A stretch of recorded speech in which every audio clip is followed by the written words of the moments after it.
Dear students, welcome back to organised knowledge channel. और आज की जो वीडियो है उसमें हम डिस्कस करेंगे worksheet number 7 for class 7th और विषय रहेगा हिंदी। और ये वर्कशीट आपके लिए 11 अगस्त 2021 के लिए शेड्यूल की गई है।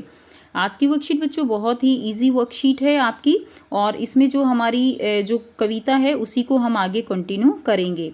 ठीक है, सो वर्कशीट शुरू करने से पहले बेटा प्लीज़ चैनल को सब्सक्राइब कर दीजिए, बेल आइकन को भी प्रेस कर दो ताकि आपको आने वाली वीडियोस की नोटिफिकेशन वो मिल जाए। सो प्यारे बच्चों, जब आप यह जान ही गए होंगे कि पिंजरे में बंद पक्षी को कैसा लगता है, तो हमने पिछली वर्कशीट में समझा था ना कि अगर पक्षी जो है उसको पिंजरे में बंद कर दिया जाए तो उसको कुछ भी अच्छा नहीं लगता।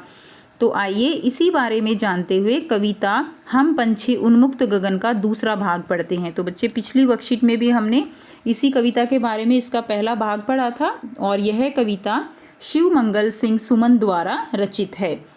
तो इस कविता के जो कवि हैं वो कौन है? शिवमंगल सिंह सुमन। देखिए क्या दिया गया है। स्वर्ण श्रृंखला के बंधन में अपनी गति उड़ान सब भूले, बस सपनों में देख रहे हैं तरु की फुनगी पर के झूले। इसमें कवि क्या कह रहे हैं कि जब कोई चिड़िया पिंजरे में कैद हो जाती है तो वह अपनी उड़ान की क्षमता तक को भूल जाती है। ठीक है, यानी वो उड़ना भूल जाती है जब वो पिंजरे में कैद हो जाती है। स्वर्ण यानी एक तरह से पिंजरा किसका बताया गया था? सोने का पिंजरा। कि जब वो पिंजरे में कैद हो जाती है तो अपनी गति भी, अपनी उड़ान, उड़ना तक वो भूल जाती है। ठीक है, वह पिंजरे में कैद होकर केवल जो है पेड़ की डालियों पर झूला झूलने के सपने ही देखती है। बस सपनों में देख रहे हैं, यानी वो केवल सपने देखती है। तरु की फुनगी पर के झूले, कि वो जो पक्षी हैं वो क्या करते हैं? पेड़ पे बैठ के झूलते रहते हैं ना, तो ऐसा वो केवल सपनों में ही देख पा रही है। नेक्स्ट देखिए क्या बताया गया है। ऐसे थे अरमान की उड़ते नीले नभ की सीमा पाने। तो यहाँ पे क्या बता रहे हैं कि चिड़िया की इच्छा होती है कि नीले आकाश की जो सीमा है वहाँ तक जाने के लिए उड़ती चली जाए। नीला नभ, नभ का मतलब क्या होता है? आसमान। कि वो लगातार जो है आसमान में उड़ती चली जाए उस सीमा को पाने के लिए। लाल किरण सी चोंच खोल चुगते तारक अनार के दाने। कि जो यहाँ पे क्या बताया गया है? लाल किरण सी चोंच खोल, कि उसका यह भी सपना होता है कि अपनी चोंच खोलकर वो क्या करे? वो रसीले फलों का जो है स्वाद ले सके। चुगते तारक अनार के दाने, यानी यहाँ पे क्या है कि जो चिड़िया है वो उड़ती हुई आसमान में जाए और आसमान में जाकर जो तारे हैं, तारे उनको जो है वो चुग ले, यानी तारक तरु की जो अनार के दाने हैं यानी उनको वो खा ले, रसीले फलों का वो स्वाद ले सके। ऐसा यहाँ पर कवि चिड़िया की भावनाओं को व्यक्त करते हुए कह रहे हैं।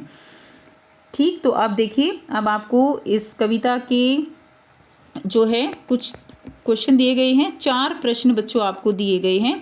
बहुत ही आसान से ये प्रश्न है जिनके उत्तर आपको करने हैं। तो ये बेटा करते हैं इनके आंसर। पहला जो प्रश्न है, आपने कभी किसी पक्षी से मित्रता की है? सोचकर लिखें। तो आप लिख देंगे, अगर आपने किसी पक्षी से मित्रता की है तो आप ज़रूर लिखेंगे। हाँ, मैंने एक तोते से मित्रता की थी और मैं उसको खाने के लिए अच्छे अच्छे पकवान देता था। तो आपने जिस पक्षी से मित्रता की थी आप उसके बारे में लिख सकते हैं। प्रश्न 2 देखिए, पिंजरे में बंद पक्षी बाहर के लोगों के बारे में क्या सोचते होंगे? तो जो पिंजरे में बंद पक्षी हैं वो बाहर के लोगों के बारे में क्या सोचेंगे? वो जो बाहर के लोग हैं उनको बहुत निर्दयी, बहुत कठोर जो है उनके बारे में यही सोचेंगे, क्योंकि पिंजरे में बंद पक्षी को सब जो है बहुत ही निर्दयी लगते हैं। उसको लगता है कि मुझे क्यों पिंजरे के अंदर कैद किया हुआ है, मैं भी खुले आसमान में उड़ना चाहता हूँ, मैं भी खुले आसमान में ऊंचाई तक उड़ के जो है सीमा छूना चाहता हूँ।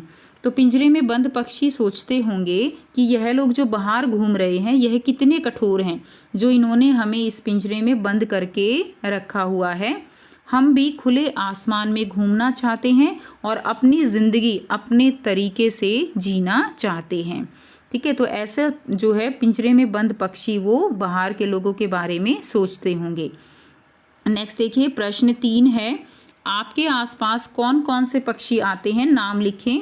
तो हम आपके आसपास जो भी पक्षी आते हैं बेटा आप उनके नाम लिख सकते हैं। ठीक है, तो मैंने यहाँ पे कुछ नाम लिख दिए हैं, जैसे तोता, मैना, चील, बाज, मोर, चिड़िया। तो ये सभी पक्षी कहीं ना कहीं किसी न किसी के घर के आसपास हो सकता है कहीं आते हों। तो आपके घर के आसपास जो भी पक्षी आते हैं आप उनके नाम लिख सकते हो। नेक्स्ट देखिए प्रश्न 4 है, हम पक्षियों की मदद कैसे कर सकते हैं। तो हम पक्षियों की मदद कैसे कर सकते हैं, हमें पक्षियों को सब पिंजरे में कैद करके नहीं रखना चाहिए, उन्हें खुले आसमान में घूमने देना चाहिए। तो यही पक्षियों की सबसे बड़ी मदद है बेटा। इसके अलावा हम पक्षियों के लिए दाना भी डाल सकते हैं ताकि वो अपना पेट भर सकें। ठीक है, तो इस तरह से आप पक्षियों की मदद कर सकते हो। आप पानी भी रख सकते हो, तो ये भी पॉइंट आप इसमें ऐड कर सकते हो। क्लियर कि हमें उनके लिए दाना डालना चाहिए, हमें उनके लिए पानी भर के रखना चाहिए, और सबसे मेन क्या है कि हमें उन्हें पिंजरे में कैद करके नहीं रखना चाहिए। तो ये थी बच्चों आपकी आज की हिंदी की वर्कशीट। आई होप सभी बच्चों को ये वर्कशीट क्लियर है। कोई भी डाउट है कमेंट सेक्शन में कमेंट करके पूछ सकते हो। वीडियो अच्छी लगे तो लाइक कर दीजिए, शेयर कर दीजिए और चैनल को सब्सक्राइब कर दीजिए। So thanks for watching students. मिलते हैं नेक्स्ट वीडियो में नेक्स्ट वर्कशीट के साथ।